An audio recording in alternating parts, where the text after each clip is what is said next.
अच्छा जी, welcome back बच्चों। एक अदर छोटा सा सवाल है हमारे पास सितंबर 2015 का, इंतहाई ब्रीफ किस्म का सवाल है 5 मार्क्स के लिए। और आए जरा सवाल को देखें एग्जामिनर क्या क्या चीज़ें मांग रहा है, क्या क्या इन्फॉर्मेशन आपके पास है।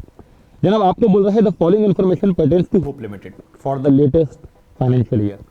आपके सामने कुछ इन्फॉर्मेशन उसने दी है। कह रहा है जनाब सेलिंग प्राइस 1600 रुपये आ रही है प्रोडक्ट की, लेबर कॉस्ट 240 पर यूनिट है, वेरिएबल कॉस्ट भी इसने आपको पर यूनिट की फॉर्म में दी हुई है 960, and for some reasons material cost नहीं है। हमें नहीं पता कि प्रोडक्ट या कंपनी क्या काम कर रही है, बट लेट्स सी। सर आगे बोल रहा है fix cost no labour cost included. हमारी टोटल फिक्स कॉस्ट बन रही है 8.5 lakh. This must be the total fix cost of the business.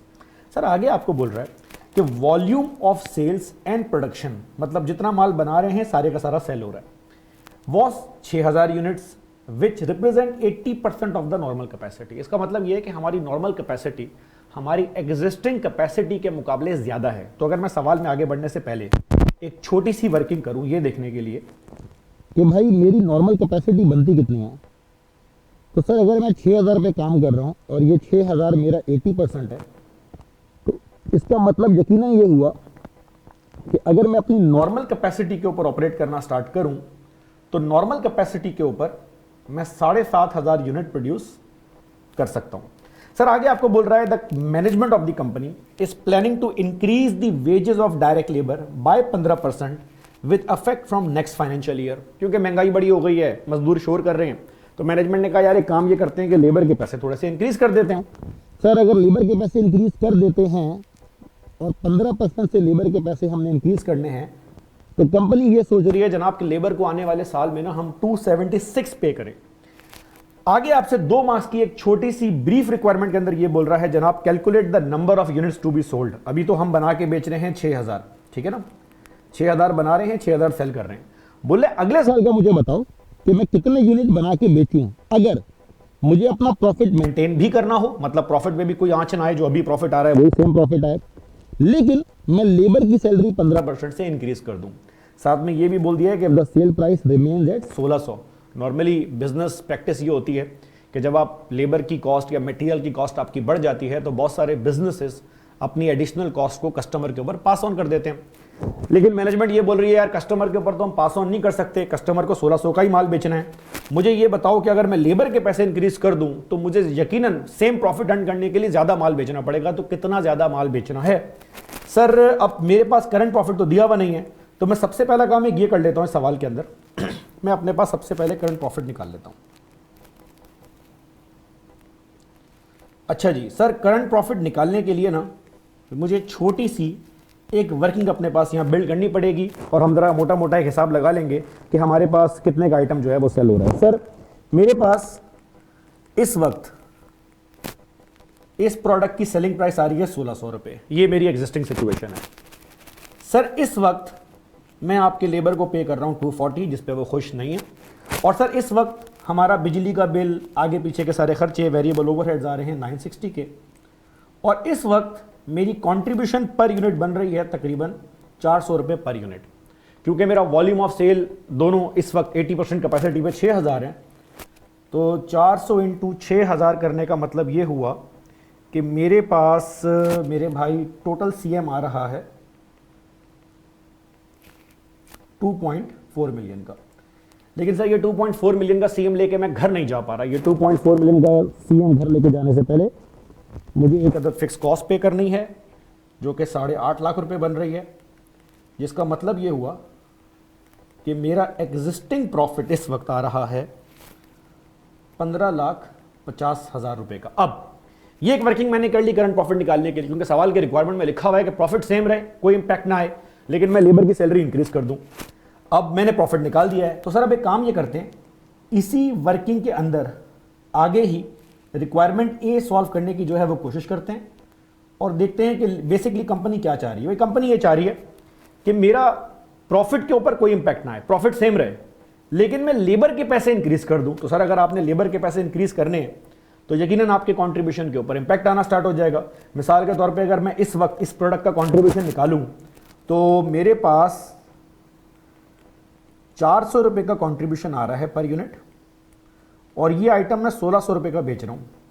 इसका मतलब कि इस वक्त मेरी कंपनी एग्जिस्टिंग सीएम कंट्रीब्यूशन जो अर्न कर रही है दैट इज अराउंड 25%। हर 100 रुपए के नोट में से मेरी जेब में 25 रुपए आ रहे होते हैं।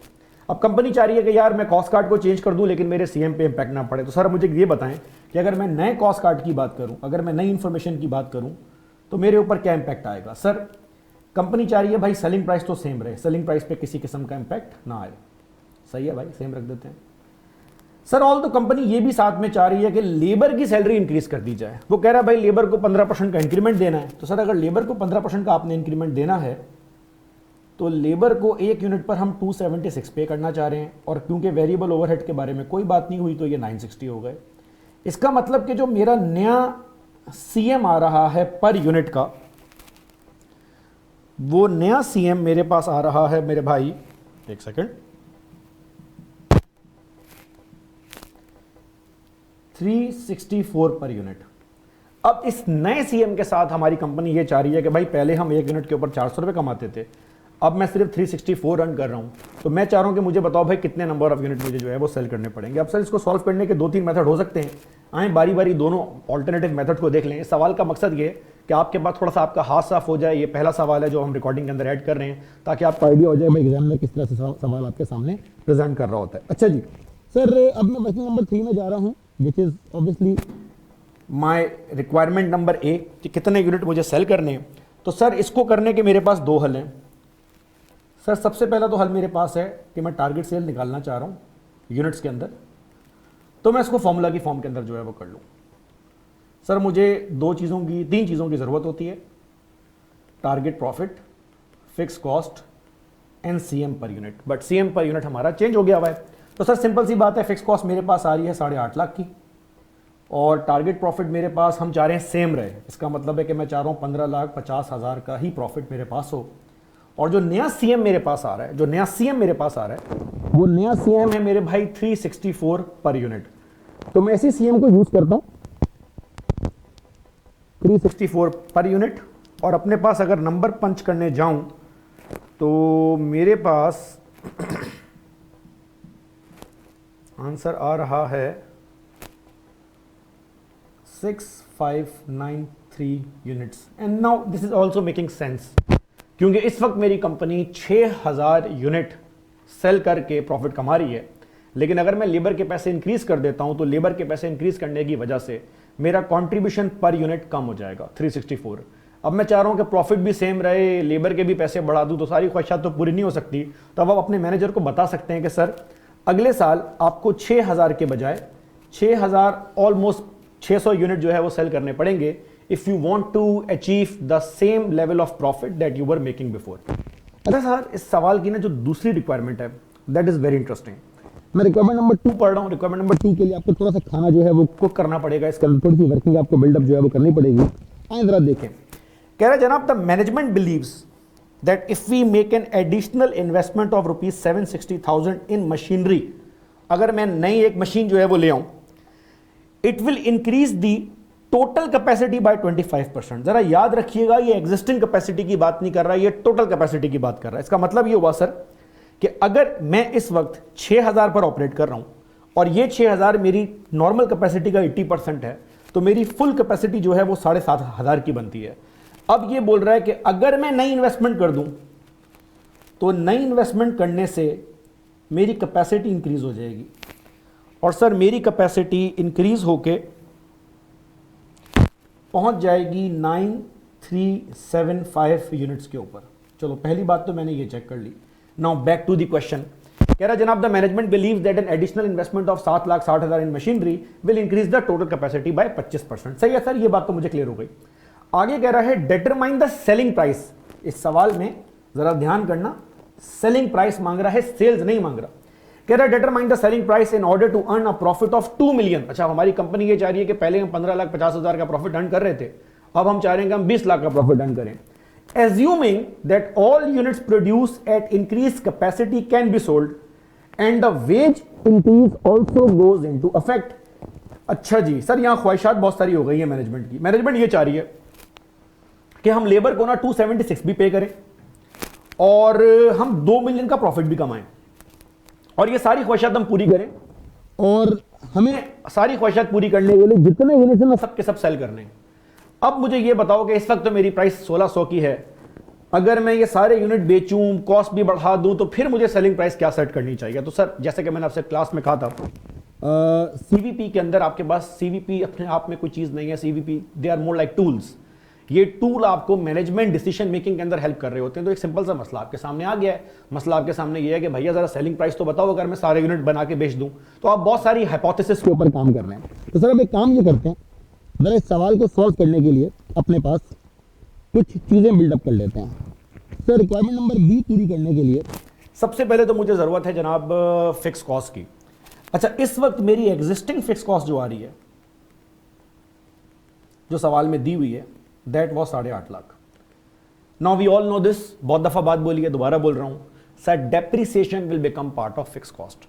अगर आप में से किसी के दिमाग में ये सवाल आ रहा है कि सर डेप्रिसिएशन अगर स्ट्रेट लाइन पे निकाल रहे हैं, चलें समझ में आता है, सर अगर रिड्यूसिंग बैलेंस पे निकालेंगे तो भाई जिस मर्जी मेथड पे निकालो, depreciation is part of fix cost. Obviously depreciation is a non cash item, लेकिन हमारे पास इसका कंसर्न फिलहाल नहीं है, फिक्स कॉस्ट तो है। सर इस फिक्स कॉस्ट में एक नई फिक्स कॉस्ट हम ऐड कर रहे हैं डेप्रिसिएशन की, और डेप्रिसिएशन की फिक्स कॉस्ट के बारे में भी परेशान होने की जरूरत नहीं है। एग्जामिनर ने क्लियर कट बोल दिया है, 7,60,000 की मशीन आ रही है और 10% की बेस पर चार्ज करेंगे। इसका मतलब कि हमारे पास इन सारी इन्वेस्टमेंट के बाद जो नई फिक्स कॉस्ट हो जाएगी ऐड करने के बाद, वो बन रही है 9,26,000 की। ये एक आइटम मैंने निकाल दिया आपके सामने फिक्स कॉस्ट का। अच्छा सर, ये फिक्स कॉस्ट का आइटम निकालने के बाद मैं एक काम और ये करता हूँ कि इसमें वेरिएबल कॉस्ट भी निकाल देता हूँ। अच्छा, वेरिएबल कॉस्ट के हवाले से कंपनी ये चाह रही है कि भाई लेबर को हम नया रेट पे करें। नए रेट का मतलब है कि लेबर को हम लोग पे करेंगे 276 पर यूनिट, और सर इसके अंदर हम प्लस कर देते हैं, हमारी एक और लेबर कॉस्ट आ रही थी वेरिएबल ओवरहेड की 960। इसका मतलब कि मेरे पास नई वेरिएबल कॉस्ट हो गई है 1,236 रुपये पर यूनिट।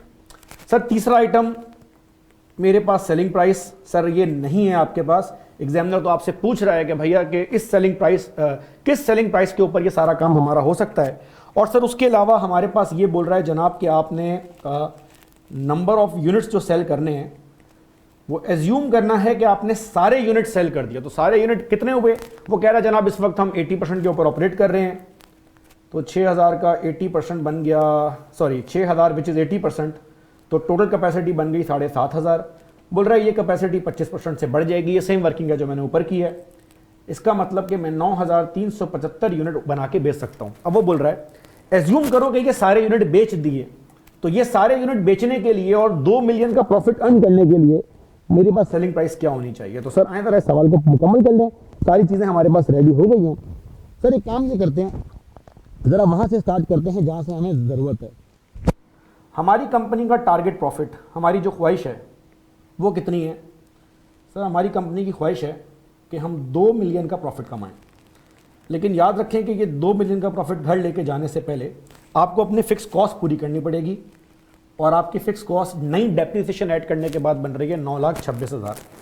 अगर हम यहाँ से बैकवर्ड मूव करना जाएं तो हमें आइडिया हो जाएगा कि 2 मिलियन का प्रॉफिट और 9,26,000 की फिक्स कॉस्ट कवर करने के लिए हमारे पास 2.926 मिलियन का जो है वो कंट्रीब्यूशन होना चाहिए। नाउ सर सेलिंग प्राइस आपसे मांग रहे हैं, सेलिंग प्राइस आपके पास नहीं है, लेकिन आपको एक चीज़ पता है कि जो वेरिएबल कॉस्ट और सेलिंग प्राइस जो भी है ये टोटल यूनिट बेचने के बाद ही आपके पास आएगा। तो सर टोटल यूनिट्स बन कितने रहे हैं मेरे भाई? टोटल यूनिट्स हैं 9375, और आपको ये 9375 यूनिट्स की कॉस्ट आ रही है